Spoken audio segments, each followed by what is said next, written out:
You so much. बारिश के मौसम में आप सब लोग यहाँ पर पहुँचे। मैं तमाम प्रेस के बंधुओं का और मेरे कुछ प्यारे मित्रों का दिल की गहराइयों से धन्यवाद करना चाहता हूँ कि कई दिन से आपने हमें बहुत जो मान सम्मान दिया है और पूरे पंजाब में हम लोग आपके माध्यम से जिस तरीके से इसका पॉजिटिव ये है कि इतना हमने कभी नहीं दिखना था, अगर ऐड भी देते तो नहीं दिखते जितना आप लोगों ने दिखाया। And thank you so much. और इसके लिए जल्द आपके लिए 1-2 दिन के अंदर हम अच्छा डिनर अरेंज करेंगे। तो हमारे बीच में हमारे सुप्रिया श्रीनेट जी आप सब जानते हैं और वो आज आए हैं, मैं उनका स्वागत करता हूं। और साथ ही साथ बहुत जो बड़ा इशू है राम मंदिर में जो हुआ है उसके बारे में वो कांग्रेस पार्टी का स्टैंड और अपनी बात रखेंगे। सुप्रिया जी। बहुत बहुत धन्यवाद आप सबको। मेरा सत श्री अकाल। मंच पर बैठे हुए तमाम वरिष्ठ साथी और कांग्रेस पार्टी के पंजाब के प्रमुख श्री राजा बड़ी जी, हम सब लोग किसी भी भगवान को माने, किसी भी इष्ट को माने, किसी में भी हमारी आस्था हो, राजनीति को 2 मिनट भूल जाइए और आंख बंद करके सोचिए अयोध्या में क्या हुआ। अयोध्या श्री राम की जन्मभूमि, श्री राम त्रेता युग में भगवान विष्णु का अवतार, जिन्होंने इस दुनिया को, इस समाज को, एक पूरे समय को मर्यादा का, नैतिकता का, सत्य का, तपस्या का पाठ पढ़ाया। उस भगवान राम के मंदिर में चढ़ावा चोरी हुआ, चंदा चोरी हुआ। और मेरे हिसाब से ये कोई चोरी की घटना नहीं है, ये डकैती नहीं है, ये करोड़ों हिंदुओं की आस्था पर, उनके विश्वास पर, धर्म पर पूरा पूरा हमला है, प्रहार है, जो शायद इतिहास में पहले कभी नहीं हुआ। और मैं इसलिए कहती हूं क्योंकि भगवान राम सिर्फ हिंदुओं के देवता नहीं है। भगवान राम से प्रेरित होकर तमाम साधु संतों ने, चाहे वो सनातन के हों, चाहे वो और धर्मों के हों, उन्होंने भगवान राम को अपना आराध्य, अपना आइडियल माना।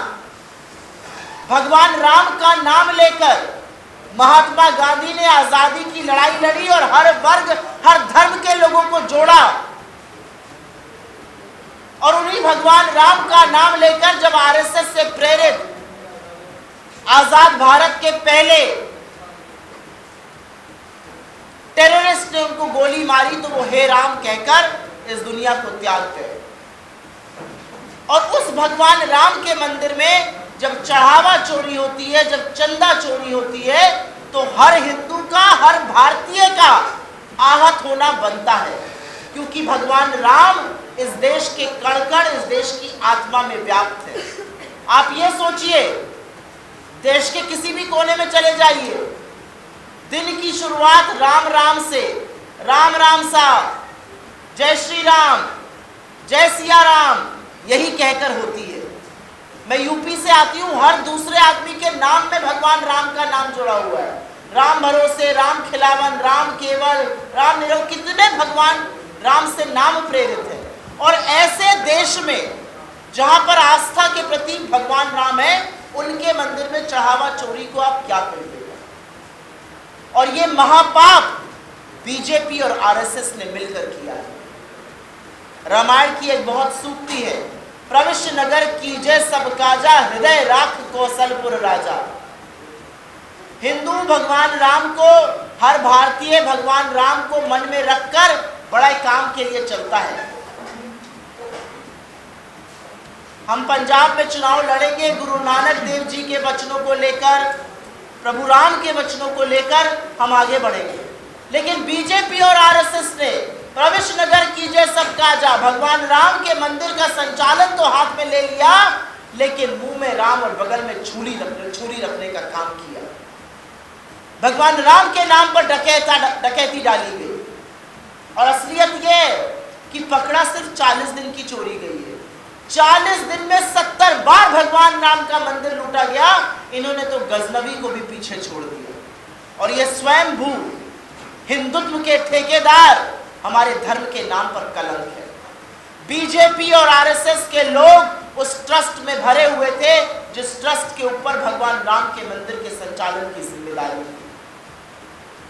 आनंद फानन में एक एसआईटी का गठन होता है और अब मैं कुछ क्रमवार तरीके से कुछ ही मुद्दों पर बोलूंगी। पहले एसआईटी पर चर्चा करते हैं। एक एसआईटी बनाई गई, उसका देखरेख उसके प्रमुख विजय विश्वास पंत जी थे। विजय विश्वास पंत जी मध्यांचल वितरण विद्युत निगम के एमडी थे। उनके खिलाफ फ्रॉड की, जालसाजी की, भ्रष्टाचार की 2 एफआईआर। एक ऐसा व्यक्ति इनको मिला एसआईटी का चीफ बनाने के लिए। बाबुओं ने आपस में जांच करी, बाबू को जांच सौंप दी। उस एसआईटी की जांच गोपनीय क्यों है? उसको सार्वजनिक क्यों नहीं किया जा रहा है? उस एसआईटी ने 8 छोटे छोटे प्यादों को क्यों पकड़ा? बड़े बड़े मगरमच्छों को क्यों छोड़ दिया? उस एसआईटी ने क्यों एफआईआर नहीं करवाई चंपत राय बंसल और अनिल मिश्रा और गोविंद गिरी और तमाम लोगों के खिलाफ? क्या उनको माल ठिकाने लगाने के लिए छोड़ दिया गया था और आपकी आंखों में धूल झोंकने के लिए 2 घंटे की पूछताछ कर ली गई चंपत राय बंसल से? चंपत राय बंसल सर्वे सर्वा बने हुए थे उस ट्रस्ट के हर चीज के अयोध्या में और उनको बिल्कुल आजाद छोड़ दिया गया। एक छोटा सा इस्तीफा ले लिया गया और आप ही के एक साथी ने स्टिंग ऑपरेशन किया और वहां पे कहा जाता है इस्तीफे से क्या होता है, सारे फैसले तो वही लेते हैं। और यह सच है कि जो एजेंसी लोगों का रिक्रूटमेंट करती थी उसको एक फर्रे में नाम लिखकर भेजने वाले चंपत राय बंसल थे। उन्हीं लोगों ने चोरी करी, उनको गिरफ्तार किया गया। तो जब चोरों के सरगना को आपने छोड़ दिया तो छोटे छोटे प्यादों से क्या मिल जाएगा? कोई 12,000 कमा रहा था, कोई 14,000 कमा रहा था, ये अलग बात है। वो 25 लाख का प्लॉट खरीद रहे थे। लेकिन ये भाई साहब क्या कर रहे थे? चंपत राय बंसल आरएसएस के बेहद करीबी, आरएसएस की विचारधारा के, आरएसएस के कार्यकर्ता, उनको छोड़ने का काम क्यों किया गया? अनिल मिश्रा को छोड़ने का काम क्यों किया गया? चंपत राय बंसल जानते थे कि अयोध्या के श्री राम मंदिर में केंद्रीय पुलिस बल भी है, स्टेट पुलिस बल भी है। उसके बाद भी उन्होंने 400 निजी सिक्योरिटी वालों की एक एजेंसी क्यों रखी? वो उसी रूट पर क्यों लगी जहां पर डोनेशन जाती थी?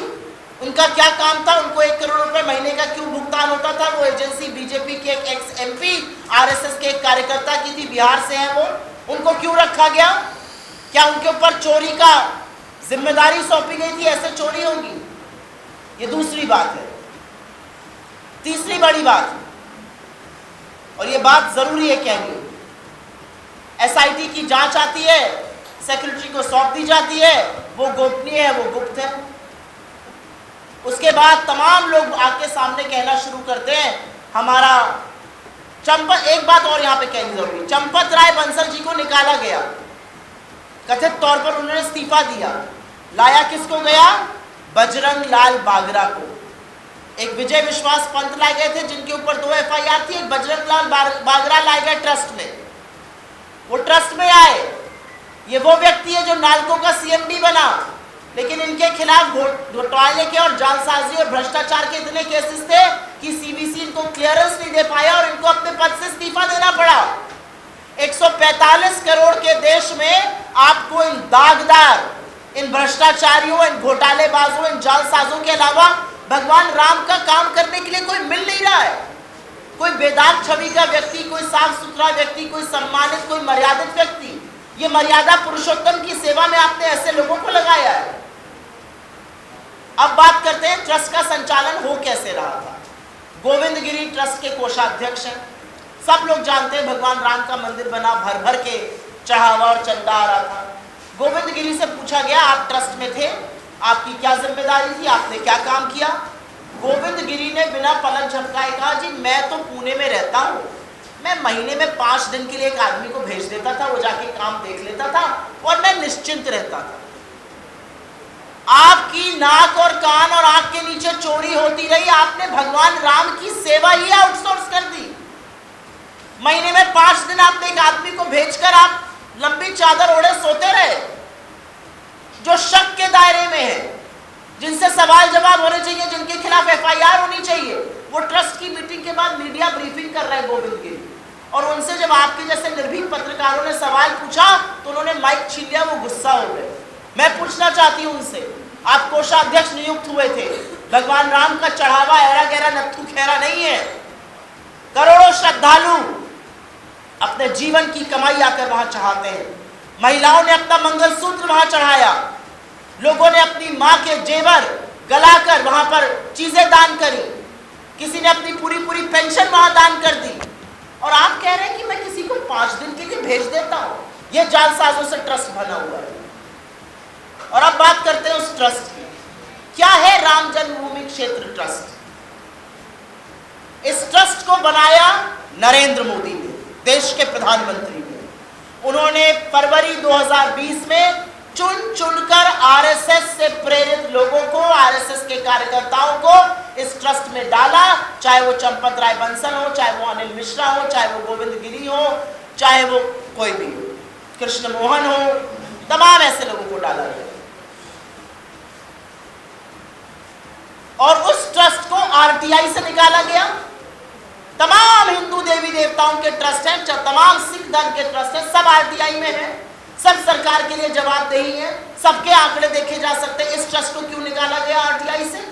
ना पीएम केयर फंड का पैसा पता चलेगा, ना राम मंदिर ट्रस्ट का पैसा पता चलेगा। और अब मूल मुद्दे की बात, राम मंदिर का जो निर्माण हुआ वो उच्चतम न्यायालय के ऑर्डर के बाद हुआ, लेकिन श्रेय लेने का सारा काम नरेंद्र मोदी ने किया। भूमि पूजन किसने किया? नरेंद्र मोदी ने। शिलान्यास किसने किया? नरेंद्र मोदी ने। मंदिर का उद्घाटन किसने किया? नरेंद्र मोदी ने। प्राण प्रतिष्ठा किसने की? नरेंद्र मोदी ने। ध्वजारोहण किसने किया? नरेंद्र मोदी ने। हर तरफ हजारों कैमरे लगाए गए, बड़े बड़े इवेंट बनाए गए, हजारों करोड़ रुपए बॉलीवुड के सितारों पर फूके गए, उनको बुलाया गया, भव्य इवेंट बनाया गया, सारा श्रेय नरेंद्र मोदी ने लिया। और श्रेय इस हद तक लिया गया कि मोहन भागवत और नरेंद्र मोदी ने बैठकर मंदिर में पूजा अर्चना की, जबकि हिंदू धर्म और मान्यताओं के अनुसार प्राण प्रतिष्ठा बिना बामांग में पत्नी को बिठाए आप नहीं कर सकते हैं। आपने शंकराचार्यों को, जो धर्म के शिरोमणि है, हमारे धर्म में ईश्वर के बाद शंकराचार्यों की जगह उनको दूध की मक्खी की तरह निकाल दिया गया, उनको आमंत्रित भी नहीं किया गया, क्योंकि कैमरे का फोकस नरेंद्र मोदी पर रहना था। और जब ये चढ़ावा चोरी और ये डकैती की खबरें आई, जब हिंदुओं की आस्था पर प्रहार हुआ, तो मोदी जी अफ्रीका और फ्रांस और नॉर्वे और स्वीडन और इटली में मेलोडी लेकर घूमने लगे। मलेशिया चले गए वो फर्जी अवार्ड खरीदने के लिए। ऑस्ट्रेलिया जब चले गए, मलेशिया में बता रहे हैं 2+6 8 होता है, 1+7 8 होता है। ऑस्ट्रेलिया में समझा रहे हैं 1+1 2 होता है, हमारे लिए 1+1 11 होता है। ये तो उनकी बुद्धि का स्तर है। देश में हिंदुओं की आस्था पर प्रहार हुआ, सारा श्रेय राम मंदिर का आपने लेना चाहा। आपकी राजनीति सारी की सारी वैमनस्य फैलाने की, भगवान राम के नाम पर आपने लोगों को लड़ाया भिड़ाया, सब कुछ किया। और जब भगवान राम के दरबार में चोरी हुई तो आपने मुंह में दही जमा ली और आपने आंखों पर पट्टी बांध ली। हे राम जी जैसे जगत बनाई नहीं, लेकिन इस देश का हर हिंदू जानता है, अगर आपने श्रेय लिया है और महापाप हुआ है तो महापाप के भागीदार आप भी।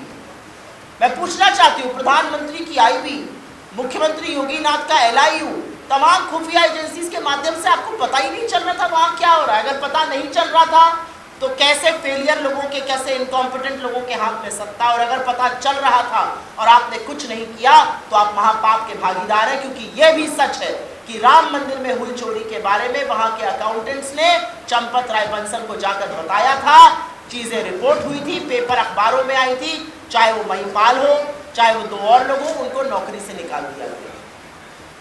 और ये सिर्फ चढ़ावा चोरी से शुरुआत नहीं हुई थी, ये शुरुआत तो उसी दिन हो गई थी जिस दिन चंपत राय बंसल ने 2 करोड़ की जमीन 10 मिनट में 18 करोड़ की कर राम मंदिर ट्रस्ट को बेची थी, अपने भाई बंधुओं को खूब पैसा कमवाया। उस दिन से डाके की शुरुआत हो गई थी, और जब हम लोगों ने उसके बारे में बोला तो ये लोग कहते हैं हम रामद्रोही हैं, हम धर्म विरोधी हैं, हम धर्मवीरू हैं, हम धर्म परायण हैं, आप ढोंगी हिंदू हैं, आपने गलत किया, आपने भगवान राम के मंदिर को लूटा। और ये सच है। दिलीप सिंह राठौर, उन्होंने कहा मैं तो मुफ्त में पत्थर देने को तैयार था, लेकिन हजारों रुपए पर फीट पर पत्थर खरीदा गया। एलएनटी ने कहा हम 1 रुपए में बनाएंगे मंदिर, लेकिन हजारों करोड़ रुपए मंदिर में निर्माण में दिए गए, जबकि कंपनी 1 रुपए में बनाने को तैयार थी। क्यों ऐसा किया गया?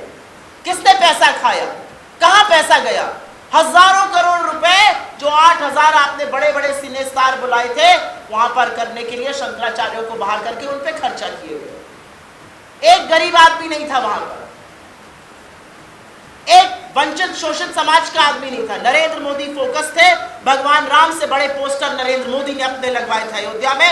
मैं उत्तर प्रदेश से आती हूँ, महाराजगंज से आती हूँ, जब लखनऊ से महाराजगंज जाती हूँ, अयोध्या जी में दर्शन करके जाती हूँ, मैंने देखा और मुझे दुख हुआ इस बात का कि भगवान राम से ज्यादा बड़ी तस्वीर नरेंद्र मोदी की। यही बीजेपी है जिसने भगवान राम को छोटा सा बच्चा बनाकर उनकी उंगली नरेंद्र मोदी थामे फिर रहे। हमारे आराध्य करोड़ों की आस्था जिनमें है, उनको आपने नरेंद्र मोदी के हाथों में थाम दिया। इन सब चीजों की जानकारी आने के बाद आज हर व्यक्ति के मन में आक्रोश है। 8-8, 9-9 लाख ज्यादा चंदा आज वहां गिना जा रहा है क्योंकि चोरी बंद हो गई। आप सोचिए 40 दिन में 70 चोरियां पकड़ी गई, पिछले 6 साल में कितनी चोरी हुई होगी। और इस बात का जवाब कौन देगा? जवाबदेही किसकी है? मैं अंत में ये कहूंगी, कांग्रेस पार्टी हर मंच से, इस मंच से और हर मंच से इसकी बिल्कुल निष्पक्ष जांच हो, सीबीआई की इंक्वायरी हो, सिटिंग सुप्रीम कोर्ट जज की निगरानी में हो, इसकी मांग करती है। और हमारी एक बहुत बड़ी मांग ये है कि इस देश के प्रधानमंत्री को देश को संबोधित करना चाहिए। देश आहत है, देश परेशान है, देश को लग रहा है कि भगवान राम को के नाम पर जो ठगा गया है श्रद्धालुओं को, वो गलत है। नरेंद्र मोदी इस पर चुप नहीं रह सकते हैं, चंदा चोरी पर वो चुप नहीं रह सकते हैं। वो आए और देश को संबोधित करें, देश से माफी मांगे। ये महापाप हुआ है और इस महापाप के भागीदार वो खुद हैं।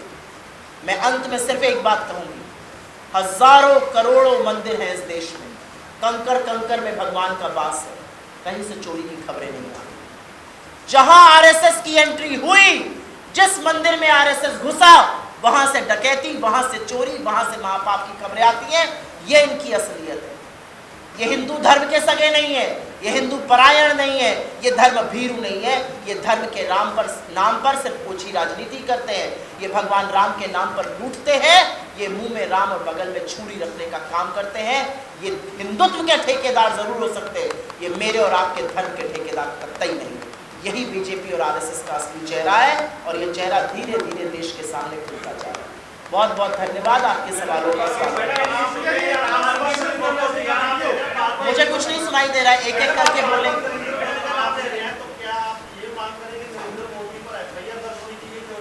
नरेंद्र मोदी ने शिलान्यास किया, नरेंद्र मोदी ने भूमि पूजन किया, नरेंद्र मोदी ने प्राण प्रतिष्ठा की, नरेंद्र मोदी ने ध्वजारोहण किया, नरेंद्र मोदी ने उद्घाटन किया। कड़वा कड़वा थूक और मीठा मीठा गप, ये नहीं चलेगा। जब श्रेय आप लेना चाहते थे राम मंदिर का, जब चेहरा अपना चमकाना चाहते थे, तो जब वहां पर महापाप हुआ है तो आपको बोलना पड़ेगा। आप चुप नहीं रह सकते।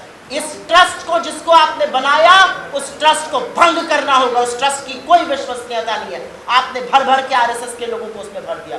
मेरी मांग है कि नरेंद्र मोदी आए, देश के सवालों का जवाब दे, देश से माफी मांगे और इसकी निष्पक्ष जांच हो। इसमें जहां तक इन्वॉल्वमेंट है, क्योंकि मेरे दिमाग में ये सवाल है और बहुत सारे हिंदुओं के दिमाग में सवाल है कि ये चढ़ावा और ये चंदा चोरी होके गया क्या ये अयोध्या से लखनऊ होता हुआ दिल्ली और फिर नागपुर पहुंचा? इस बात का जवाब तो देना पड़ेगा। योगी आदित्यनाथ कहते हैं कि अब राम की याद आ रही है कांग्रेस को, लेकिन कांग्रेस तो शुरू से ही राम विरोधी रही है। योगी आदित्यनाथ सूबे के मुख्यमंत्री हैं, उस मठ के मठाधीश हैं जहां पर मेरी पुश्तैनी आस्था है। योगी आदित्यनाथ हर महीने राम मंदिर जाते थे। आपको चोरी का पता कैसे नहीं चला? पहले आप हिंदुओं को ये जवाब दीजिए। और बीजेपी और आरएसएस वाले दो चीजों पर सर्टिफिकेट हमें ना बांटे, एक राष्ट्रवाद पर और एक धर्म पर। क्योंकि मैं ये बोलना चाहती हूं, शिलान्यास जब कराया गया था वो हमने कराया था, आपने नहीं कराया था। आप सिर्फ हिंदुओं को लड़ाने का काम करते हैं। विनय कटियार से लेकर तमाम लोगों की बातें सुन लीजिए, योगी आदित्यनाथ जी और नरेंद्र मोदी जी अपना मुंह छिपाने के लायक कहीं नहीं रहेंगे। दूसरों को धर्म के नाम पर सर्टिफिकेट देना बंद कर दीजिए। आपकी निगरानी में, आपके रहते हुए, आपकी खुफिया एजेंसीज, आपकी पुलिस के रहते हुए चढ़ावा चोरी हुई है, डकैती हुई है, महापाप हुआ है। आप उस पाप के भागीदार हैं, प्रायश्चित कीजिए, सर्टिफिकेट मत मांगिए। जिसमें चुनाव प्रचार के दौरान एक शख्स को हनुमान जी की वेशभूषा बनाकर आगे जो किया वो इस तरह से नचाया जा रहा है, ये कैसे देखते हैं आप इसको? चुनाव प्रचार के दौरान नहीं, जब बीजेपी के अध्यक्ष नितिन नवीन जी लखनऊ पहुंचे और जब वो एक खाली रोड शो कर रहे थे जहां पर लोग नहीं दिख रहे थे, बिल्कुल खाली रोड शो था, वहां पर हनुमान जी की वेशभूषा में एक बच्चे को आगे नृत्य कराया जा रहा था, बीजेपी का एक झंडा भी दिया गया था। मेरा अपना मानना है ये हिंदुओं की आस्था पर प्रहार है। लोगों को लोग इसको देखकर आहत हुए। प्रभु राम के परम भक्त भगवान हनुमान के साथ इस तरह की धृष्टता करने का काम बीजेपी और महापापी ही कर सकते हैं, कोई हिंदू नहीं कर सकता है। सुप्रिया जी, धर्म की राजनीति की जहाँ तक बात है तो भाजपा जो है 1984 का मुद्दा बड़े जोर शोर से उठाती है और उसमें जो सिख का कत्लेआम हुआ जो कि बिल्कुल गलत हुआ और वो उठाते भी इस मुद्दे को कि बेकसूरों को मारा गया और कांग्रेस पे यह आरोप लगता है। लेकिन हिंदुस्तान के अंदर सतलुज फिल्म का जो विवाद चल रहा है और 35,000 से 40,000 हिंदू मारे गए, उसके ऊपर भाजपा अकाली दल के साथ गठबंधन का कभी सवाल नहीं उठाती, पहली चीज। नंबर 2, यहाँ का युवा, आप चंडीगढ़ की भी बात कर लो या पंजाब के कई इलाकों की बात कर लो, तो वहाँ यहाँ का युवा जो है शहीद भगत सिंह की फोटो लगाने की बजाय इंदिरा वाले की फोटो लगा के गाड़ियों के ऊपर घूमते हैं। तो इसको आप किस तरीके से, किस नजरिए से देखते हैं? आपने जब बात कही तो आपने कहा वो धर्म की राजनीति करते हैं।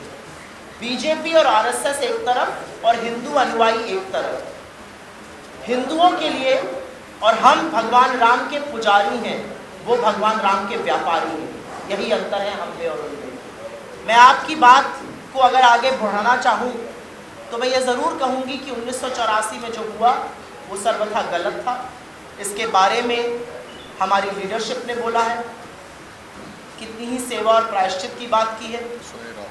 स्वयं राहुल जी ने सेवा करी दरबार साहब में, और ये भी सच है कि इस देश का प्रथम सिख प्रधानमंत्री बनाने का काम कांग्रेस पार्टी ने किया और एक ऐसे काबिल व्यक्ति को प्रधानमंत्री बनाया जिनकी दुनिया में वो इज्जत थी कि जब वो चलते थे तो ओबामा उनको अपना गुरु बुलाते थे। एक ऐसे व्यक्ति राष्ट्रपति सिख कांग्रेस पार्टी ने बनाया। तो मुझे बीजेपी से कोई सर्टिफिकेट नहीं चाहिए। और जहाँ तक फिल्म की बात है, मैंने फिल्म नहीं देखी है। मुझे ऐसा लगता है कि बीजेपी उस फिल्म का विरोध क्यों कर रही है, ये अपने आप एक्सप्लेन करता है कि उनका कोई कच्चा चिट्ठा, कोई काला सच शायद उससे खुल रहा होगा। वरना प्रोपेगेंडा फिल्में तो उनकी क्या क्या बनकर आती हैं और कैसे एक समुदाय विशेष को गलत दिखाया जाता है, ये मुझसे बेहतर आप जानते हैं। ये अलग बात है कि हिंदुस्तानी बहुत समझदार है और वो पैसा बीजेपी की बनवाई हुई घटिया पिक्चरों पे खर्चा नहीं करते हैं और इसलिए वो पिक्चरें फ्लॉप हो जाती हैं। आपने तीसरी बात शहीद भगत सिंह की कही। शहीद भगत सिंह इस देश के ही नहीं, एक पूरी जनरेशन, जो युवा जनरेशन आती है वो शहीद आज़म भगत सिंह को ही अपना आराध्य मानती है। हम सब लोगों को लगता है कि भगत सिंह की जो कुर्बानी है, भगत सिंह ने जो आइडियल से अपनी जीवन जिया, जिन आदर्शों का उन्होंने पालन किया, 23 साल की उम्र में हंसते हंसते फांसी के फंदे पर झूल गए, उनका कोई सानी ही नहीं। और मुझे लगता है कि भगत सिंह का किसी से कंपैरिजन करना ही उनके कद को बौना करना है और ये महापाप मैं नहीं करूँगा। Thank you.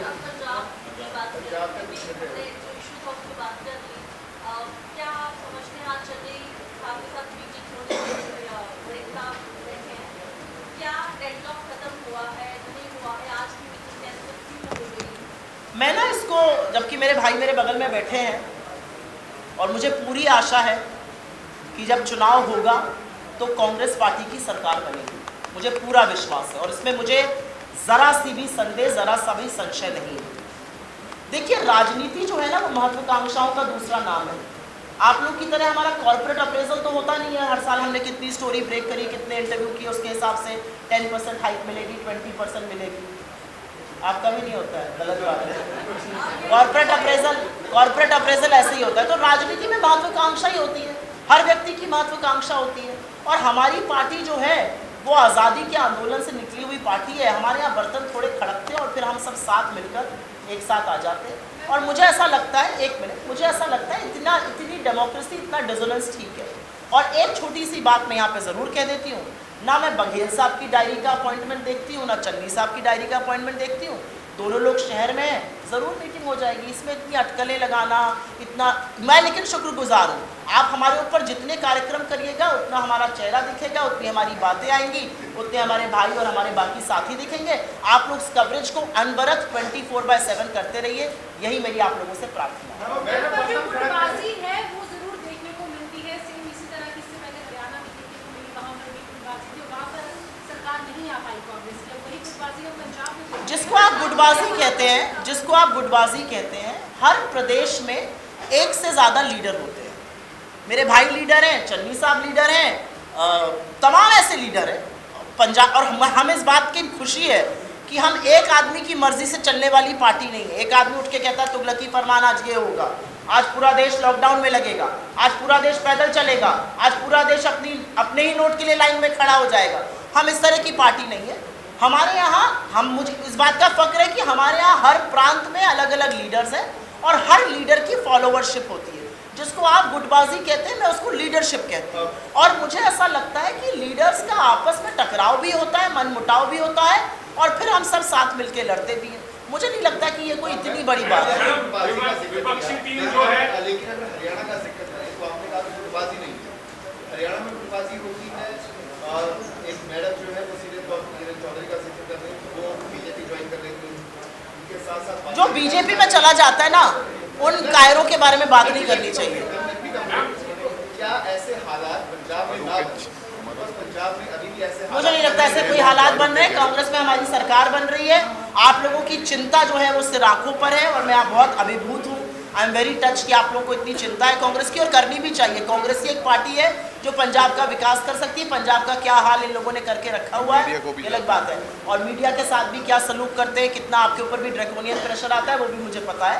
तो आप लोग हमारी चिंता करिए, हम लोग जीतेंगे, आपकी चिंता हम करेंगे। हम भी आपके लिए अपने मैनिफेस्टो में कुछ चीज़ें डालेंगे। अब इसके बाद ये प्रेस कॉन्फ्रेंस खत्म करेंगे। आप कह रहे हैं कि आपकी पार्टी में एक से ज़्यादा लीडर है, उनकी अपनी फॉलोअरशिप है, लेकिन मैम आपको लगता नहीं है कि इस फॉलोअरशिप के चक्कर में पार्टी का कहीं ना कहीं नुकसान हो जाता है? 2022 में मुझे इस बात का बड़ा फक्र है कि मेरी पार्टी दिल्ली में बैठा हुआ एक आदमी चंडीगढ़ में घर लेकर नहीं चला रहा है, जो आपकी सरकार चला रहा है। मुझे इस बात का फक्र है कि हमारे बोर्ड के चेयरमैन दिल्ली से लाकर नहीं बनाने पड़ते हैं। मुझे इस बात का फक्र है कि हमारे मुख्यमंत्री को दिल्ली के बाहर खड़े होकर ऑर्डर नहीं लेने पड़ते, जो आपकी सरकार और आपके मुख्यमंत्री दे रहे हैं।